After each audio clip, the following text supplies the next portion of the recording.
ہماری تاریخ کے عظیم ترین دنوں میں سے یہ 6 ستمبر کا دن ہے۔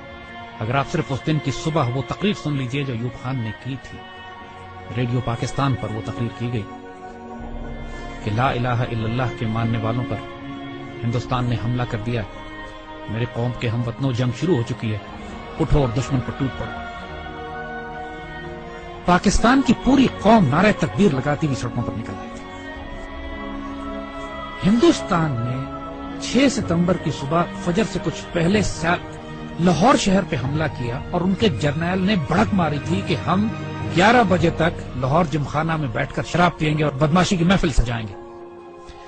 دشمن کی طاقت کا بھی پہلے اندازہ کیجیے۔ دیکھیے دشمن 5 گنا بڑا تھا آپ سے، اور اچانک اتنا بڑا حملہ کرتا ہے جس کے اندر ایک ایک حملے میں 500 ٹینک استعمال کیے جاتے ہیں، تقریباً 500 ٹینک لاہور میں، 500 ٹینک کے قریب سیالکوٹ کے اوپر جب حملہ ہوتا ہے، اور یہ دونوں سرحدی شہر ہیں ہمارے۔ اور حال یہ تھا کہ Pakistan was totally caught by surprise.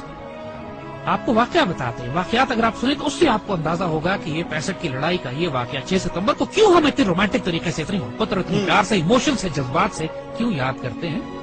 Air chief نے نور خان صاحب کی دلیری اور جرت دیکھیے، یہی پہ لیڈنگ فرام دا فرنٹ جسے کہتے ہیں، انہوں نے کہا کہ یہ سارٹیز نہیں جائیں گی جب تک میں خود نہ دیکھ لوں کہ یہ کتنی خطرناک ہے ہمارے پائلٹ۔ دنیا کی تاریخ میں پاکستان فوج ایک واحد فوج ہے کہ جس میں آفیسر کیجویلٹی ریٹ سب سے زیادہ ہے، اس لیے کہ ہمارے آفیسر آگے بڑھ کر لیڈ کرتے ہیں۔ پاکستان نیوی کے پاس ایک سبمرین تھی غازی، اور اس سبمرین نے دشمن کا ناطقہ بند کیا ہوا۔ اس زمانے میں تاریخ ناول اور کتابیں لکھی گئی کہ سومناتھ پر محمود غزنوی کے 17 حملوں کے بعد یہ 18واں حملہ، اور پاکستان کی نیوی آگے بڑھ کر سمندروں میں گئی، دوارکا پہ گئی، دوارکا کے قلعے کو تباہ کیا بومنگ کر کے، فائرنگ کر کے، شیلنگ کر کے، اور پھر نکل کر واپس آئی۔ میرے والد توپ خانے کے افسر تھے اور سیالکوٹ ہی میں مقیم تھے، سیالکوٹ سیکٹر پہ بالکل سرحد پہ ہمارا گھر تھا میرے، اور جب یہ جنگ شروع ہوتی ہے تو خاندانوں کو، عورتوں کو، بچوں کو وہاں سے نکلنا پڑا، تو اس میں ہماری والدہ ہمیں لے کر نکلی، اور یہ وہ وقت تھا کہ جب ہمارے گھر کے آس پاس توپیں لگی ہوئی تھی اور پاکستان کی فوج جوابی حملہ شروع کر رہی تھی سیالکوٹ سیکٹر پہ دشمن کے خلاف۔ ایسے ایسے معجزات دیکھنے کو ملے ہیں۔ میرے والد عینی شاہد ہیں اس بات کے کہ ایک سیکٹر پر ہماری توپوں کی مدد کی ضرورت پڑی، ہماری پیادہ فوج کے مورچے تھے جن پر دشمن کے ٹینکوں کا دباؤ بہت شدید تھا، اور ہماری توپوں کی آخری حد سے بھی زیادہ 2-3 کلومیٹر آگے وہ دشمن کے ٹینکوں کی پوزیشنز تھی، اور جب مدد مانگی گئی تو حساب لگایا گیا کہ ہماری توپوں کے گولے دشمن تک نہیں پہنچ سکتے، اور صورتحال یہ تھی کہ اگر اس وقت مدد نہ دی جاتی اپنی فرنٹ لائن کو تو سیالکوٹ شہر کا ایک پورا سیٹ دشمن قبضہ کر لیتا۔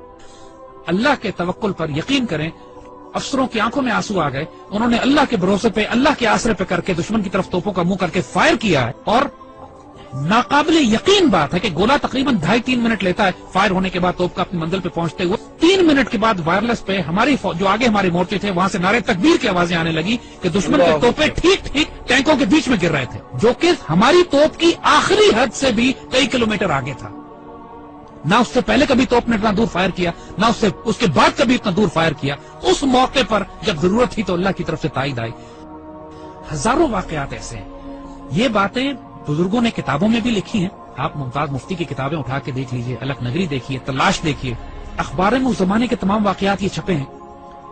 جب 65 کی لڑائی شروع ہوئی، ممتاز مفتی اپنی کتابوں میں لکھتے ہیں کہ مسجد نبوی شریف میں اللہ کے بندوں نے حضور صلی اللہ علیہ وسلم کی زیارت فرمائی اور دیکھا کہ حضور جنگی لباس میں اصحاب بدر کے شہداء کے ساتھ پاکستان کے دفاع کے لیے تشریف لے جا رہے ہیں کہ پاکستان پہ حملہ ہوا ہے، ہم نے اس کا دفاع کرنا ہے۔ اور یہ باتیں ممتاز مفتی نے لکھی ہیں، کتابوں میں چھپی ہیں، اخباروں میں چھپی ہیں، یہ باتیں اپنی طرف سے ہم نہیں بنا رہے۔ یہ باتیں کہ دشمن کے طیاروں ان کو ذمہ داری دی گئی کہ راوی کے پل پہ بمباری کرنی، وہ پائلٹ پکڑا گیا۔ جب اس سے پوچھا گیا کہ پل تو تمہارے سامنے تھا، تم نے بمباری کیوں نہیں کی؟ کہتے ہمیں کہا گیا تھا وہاں ایک پل ہے، مجھے 6 پل نظر آ رہے تھے۔ یہ باتیں دشمن کے سپاہیوں نے کہی ہیں جن کو گرفتار کیا گیا کہ وہ اپنی گھوڑوں والی فوج کون تھی جو سفید لباس میں تھی اور جس کی تلواروں سے شعلے نکلتے تھے۔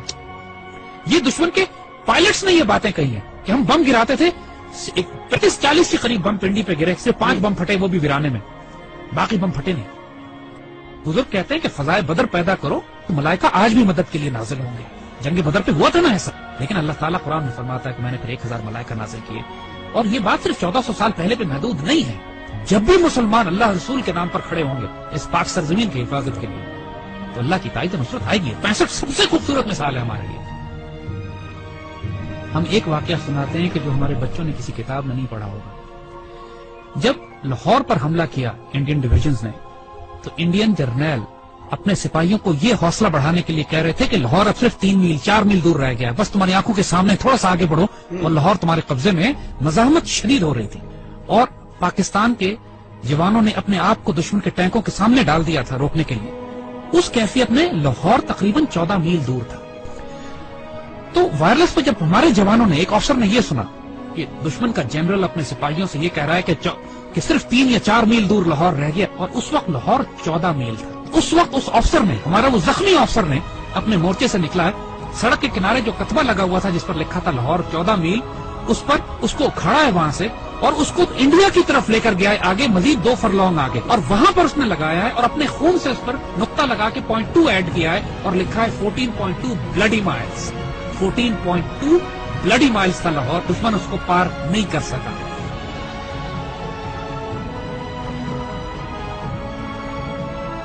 جب شہداء پہنچنا شروع ہوئے سی ایم ایچ میں، انہوں نے دیکھا کہ اتنا پریشر تھا کام کرنے کا کہ مرد سارے کام میں لگے ہوئے تھے، تو ان زخمیوں کو ریسیو کرنے کے لیے نرسز تھی، تو شہداء کو انہوں نے نرسز کے حوالے کیا کہ آپ ان کو تیار کریں اور رکھیں ایک طرف تاکہ بعد میں ان کو بریل کے لیے لے جایا جائے گا۔ تو آنے والے جوانوں نے جب یہ دیکھا کہ بہنیں اور بیٹیاں ان شہداء کو ریسیو کر رہی ہیں تو ان کی آنکھوں میں آنسو آ گئے۔ واپس جا کے اپنی پوری یونٹ میں اعلان کیا کہ وہ شیرو دلیرو سینوں پہ گولیاں کھانا، پیچھے تمہاری بہنیں تمہیں وصول کر رہی ہیں، ایسا نہ ہو کہ تمہاری پشت دیکھیں اور یہ کہیں کہ یہ بغیرت پشت پہ گولی کھا کر آیا۔ یعنی یہ جذبہ تھا جوانوں میں کہ ہمیں دفن کرنے کے لیے پیچھے ہماری بہنیں کھڑی ہیں، اور سب نے قسمیں کھائیں کہ ہم گولی سینوں پہ کھائیں۔ یہ وہ باتیں یونٹوں کے اندر ہوئی، باتیں ٹیکسٹ بکس میں لکھی جاتی ہیں نا، کتابوں میں، یہ وہ باتیں کہ جو فوجیوں کے سینوں میں دفن ہے۔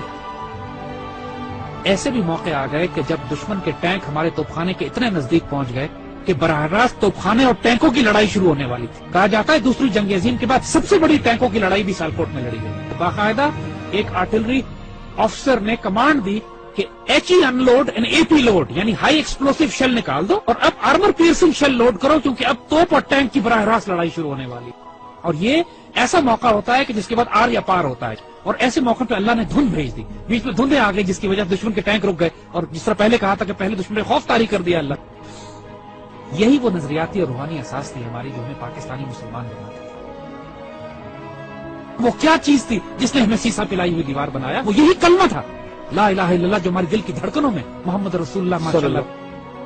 اور آج جو 10,000 بچے اور افسر جوان ہمارے شہید ہوئے ہیں پاکستان کے دفاع میں، کشمیر سے لے کر وزیرستان میں، فاٹا میں، سوات میں، خوبصورت ترین بیٹے، ہماری مٹی کا نمک، 21، 22، 24 سال کے، 25، 26 سال کے خوبصورت جوان، اپنے جب چھوٹے بچوں کو چھوڑ کر، والدین کو چھوڑ کر، بیویوں کو چھوڑ کر، جنہوں نے شہادتیں دی ہیں اور خواہش کر کے اپنے آپ کو والنٹیئر کر کے شہید ہوئے ہیں۔